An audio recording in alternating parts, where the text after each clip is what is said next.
किसान को चोट, गरीब आदमी को चोट,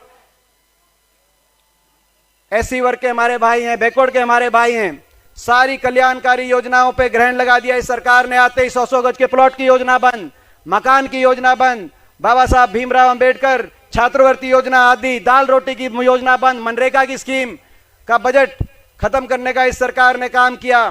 आर्थिक मंदी की सबसे ज्यादा चोट गरीब आदमी को पड़ी, मजदूर को पड़ी, मगर उनको राहत देने का काम नहीं किया। छोटा व्यापारी को आर्थिक मंदी की चोट, कर्मचारी सड़क पर, और एक और वर्ग दुखी है। सारे वर्ग दुखी हैं मगर एक और वर्ग दुखी है। कौन सा वर्ग मैं बता देता हूं। जो बीजेपी के और जेजेपी के जो विधायक हैं वे भी दुखी हैं, वे भी दुखी हैं। एक और वर्ग नोट कर लो, किसान दुखी, गरीब दुखी, छोटा व्यापारी दुखी, कर्मचारी दुखी, और बीजेपी के और जेजेपी के विधायक दुखी। और वो भी दुखी हैं। और वो बारीक नजर, उनके दुख पर बारीक नजर हमारी है। खिचड़ी पकड़ी है, जो है खिचड़ी पकड़ी है, थोड़ी सी आंच बरोदा से बढ़िया ला दो ताकि पूरी खिचड़ी पक जाए। आप भी देख रहे हो, आप भी देख रहे हो, कोई विधायक तो कह रहा है चेयरमैन नहीं बनूंगा, और साथ लगते जुलाना हल्के से। वो विधायक तो नहीं थे मगर उनको हल्का संभलवा रखा था। सरकार बच रही है मगर छोड़ छोड़ के बीजेपी के इस्तीफा दे रहे हैं, कोई जेजेपी से जो है के खिलाफ बोल रहे हैं। तो भाई सारे वर्ग दुखी हैं। तो पहला फैसला आपको करना है, जनादेश अविश्वास प्रस्ताव आपको पारित करना। मैं आपसे पूछता हूं, एक बार हाथ खड़ा करके बताओ, अविश्वास प्रस्ताव पारित बड़ौदा करेगा कि नहीं करेगा इस खट्टर सरकार के खिलाफ? दूसरा फैसला राजनीति में अनैतिकता। जेजेपी पार्टी, मैं आपसे पूछता हूं, जब चुनाव में आपके बीच में आई ये पार्टी तो क्या कहती थी? हमें वोट दो, हमें हमारा साथ दो, हम बीजेपी को सत्ता से बाहर करने का काम करेंगे, खट्टर सरकार को जमना पार करने का काम करेंगे, यही कहते थे।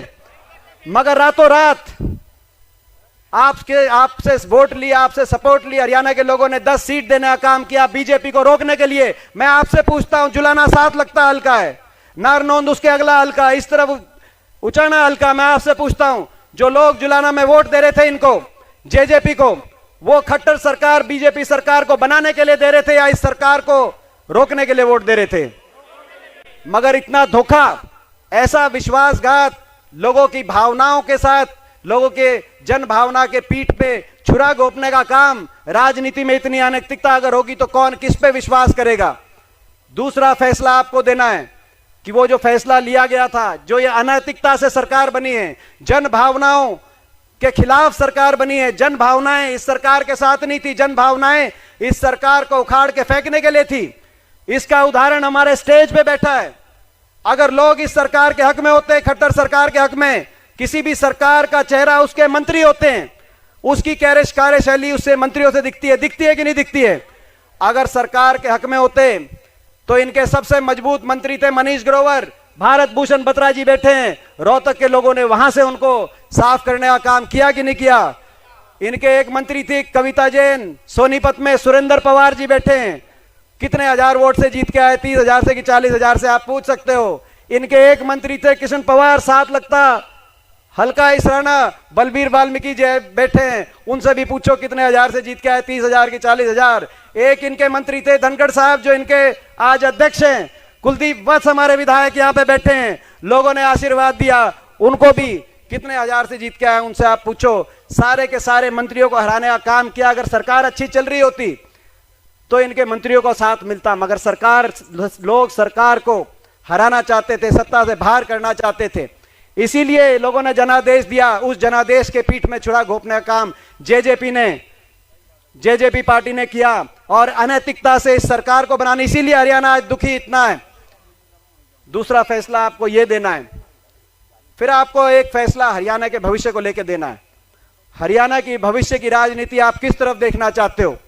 ये जो चक्रव्यूह रचे जा रहे हैं, ये जो साजिश और षड्यंत्र रचे जा रहे हैं, मैंने रोहतक लोकसभा में भी इनका सामना किया था।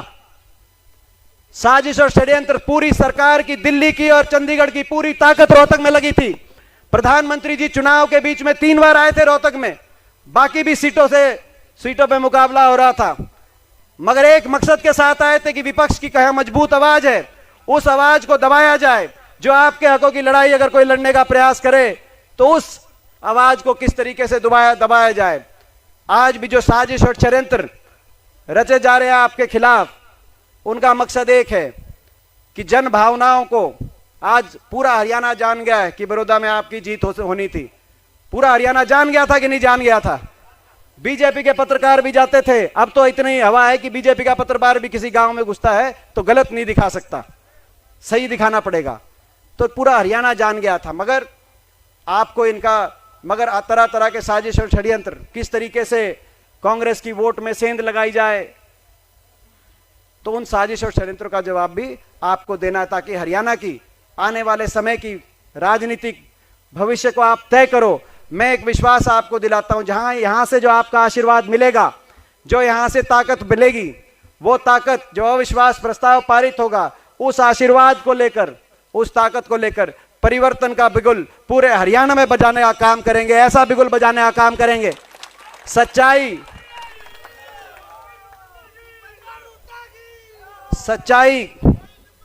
और भलाई के आधार पे हरियाणा के भविष्य का निर्माण हो। हरियाणा किसान, गरीब आदमी और नौजवान अच्छे भविष्य की तरफ जाए, ऐसी लड़ाई आज परिवर्तन की जरूरत है उस हरियाणा में। बहुत सी बातें कहने को, बहुत सी बातें हैं, मगर जब गांव में प्रोग्राम करेंगे तो सारी बात कहेंगे। मैं सारे, क्योंकि अपना परिवार बैठा, सारे कार्यकर्ता बैठे हैं, मुझे पता है हुड्डा साहब के भी दिल में आज बहुत सी ऐसी बातें हैं जो वो आपके बीच में कहेंगे। क्योंकि कई बार हमारी और मेरी उनकी बात हुई और आप सब भी वो सुनना चाहते हो, तो मैं आज और ज़्यादा लंबी बात नहीं करूंगा। मैं तो यही कहता हूं, भाई भालू हमारे प्रत्याशी है, आपका भी भाई है, मेरा भी भाई है। बहुत से लोगों ने टिकट की आस भी थी। राजनीति में, संवैधानिक प्रक्रिया में एक ही को, दुर्भाग्य से एक ही का फैसला हो सकता है। मगर मुझे खुशी इस बात की है कि कांग्रेस पार्टी ने, हुड्डा साहब, चौधरी उपेंद्र सिंह हुड्डा जी का मैं धन्यवाद करता हूं कि फैसला ऐसा आया कि एक आम साधारण किसान परिवार के मेरे एक ऐसे भाई को टिकट मिली। मैं बताना चाहता हूं, सारा कांग्रेस का नेतृत्व बैठा है। जब मैं जाता था, कभी भालू के किसी जो है घरवाले से बात करता था या किसी और से बात करता था किसी, तो यूं क्या करते कि भाई दीपेंद्र, तेरे साथ में भालू के तो खूट भी बिकवा दिए। न्यू क्या करते, बोला भाई मैं धन्यवाद करता हूं।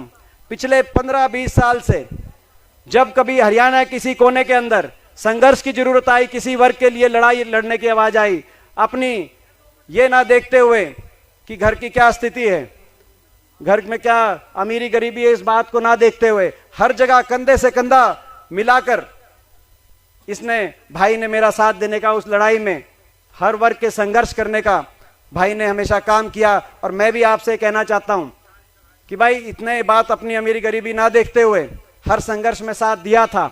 आज बीजेपी की सरकार घमंड में, चूर सरकार, इतना घमंड में कि क्या कह रहे हैं, मैंने बयान देखे पीछे कई दिनों के, मुख्यमंत्री जी ने कहा कि खीर खा लो। सब मुख्यमंत्री जी का बयान था कि भाई सत्ता में भागीदार कर दो, खीर खा लो। ये जो सारे एमएलए बैठे हैं ना, ये मंत्री, इनके हलकों में मंत्री थे बीजेपी के, इनने खीर खा रखा, हलकों ने खीर खा के देखी है। जींद वालों से जाके पूछो, एक आधा जींद का भी पा जाएगा। खीर खिलानी है ना मुख्यमंत्री जी। 2 साल पहले जींद का उपचुनाव हुआ था, वहां जाके आपने कहा था खीर खा लो। 2 साल के बाद जींद में इतना बुरा हाल है। आज जो इनके मिड्डा विधायक हैं वो कह रहे हैं कि भाई हमारे जो है मुख्यमंत्री जी जाके बात करूंगा, काम नहीं हो पाया, उसके लिए माफी मांगते घूम रहे हैं। बारिश हुई तो जींद में गलियों में से, सड़कों में से पानी बह रहा था कि नहीं बह रहा था? वो भी उपचुनाव था, 2 साल पुरानी बात है। अगर खीर खिलानी है मुख्यमंत्री जी, पहले जींद की उधारी पूरा कर लो। आपकी सरकार 2 साल, तो 2 साल की क्या भरोसा, 2 महीने का भी भरोसा नहीं बड़ौदा के बाद। तो बड़ी बड़ी बात कह रहे थे, घमंड की बातें कर रहे थे। तो घमंड को तोड़ना है, घमंड को तोड़ना, हजारों करोड़ रुपए की बात आएगी, खर्च करने की बात आएगी, सत्ता दल का सरकारी तंत्र का दुरुपयोग करने की बात आएगी। मगर मैं आपसे पूछता हूं, इनका घमंड भाई एक मौका है, इनका घमंड एक गरीब घर का बालक यहां से इसको आशीर्वाद देकर, मेरे भाई को आशीर्वाद देकर, एक गरीब घर के बालक को आशीर्वाद देकर इनका घमंड तोड़ोगे कि नहीं तोड़ोगे? मैंने ये बताओ भाई। तो फिर एक बात और सुन लो भाई, न्यू भी मानना, भालू नहीं भाई, न्यू भी मानना, जो मेरे साथ हुई थी ना रोहतक में, आपको भी पता है, मेरे का ये मानना भाई, यहां से भालू को जिता दो, मेरी हार उतर जाएगी रोहतक की, यहां से मेरे को जिताने का काम करोगे, ये मैं कहना चाहता हूं। तो मैं आप सबसे और सारे कार्यकर्ताओं से, क्योंकि अगले 6 दिन में पूरा हल्का करेंगे आखिर में, तो जो चाहे बहुत से जो प्रोग्राम की बात है, आखिरी 3-4 दिन बचेंगे उसमें प्रोग्राम करने की कोशिश करेंगे। पहले एक बार हल्का 6 दिन में पूरा करेंगे। तो जिस गांव में कल से मेरे प्रोग्राम हैं और उसके बाद हुड्डा साहब के प्रोग्राम हैं, तो पहले एक बार हल्का पूरा करने के लिए आप सब सहयोग करना। पहले गांव में सहमति बना के एक जगह जहां पे आप कहोगे वहां पे जो है चाय भी, दूध भी और चूरमा भी भाई वहीं पे एक जगह इंतजाम रखिए। आपका बहुत बहुत धन्यवाद। जय हिंद, जय राम जी की।